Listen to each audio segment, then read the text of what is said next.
السلام عليكم الاخوان. ما شفتوا اليوم المباراه اللي كانت بين الوداد البيضاوي والنادي الاشبيلي الاسباني؟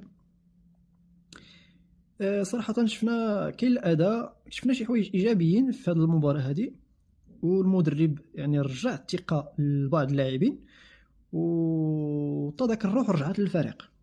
وانما انا بالنسبه لي كاين بعض اللاعبين هما ناقصين شويه، اللي هو بوهره وحركاس والحارس. بالنسبه لي ما عرفتش علاش موطيع واش مصاب ولا ما عرفت، موطيع ما لعبوش، لان بالنسبه لي انا بن شويه ناقص بصراحه.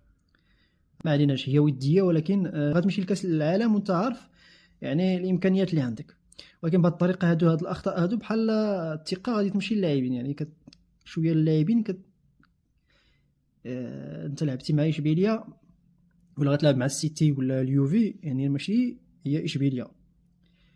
صحيح ان اشبيليا كفريق قوي، ولكن ماشي بمستوى تاع اليوفي ولا السيتي. على كل حال كاين شي حوايج اللي شفناهم ايجابيين بحال الامرابط، شفتو منسجم مع الفريق. وعلى كل حال الاداء تقريبا راضي، غير بعض الاخطاء شويه تنشوفوهم، يعني دوك الكره الاخرى اللي غنسجلوا منها ما كايناش.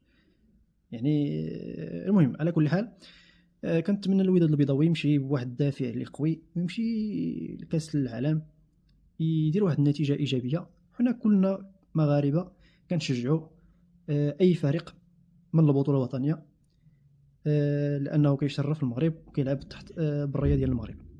والسلام عليكم.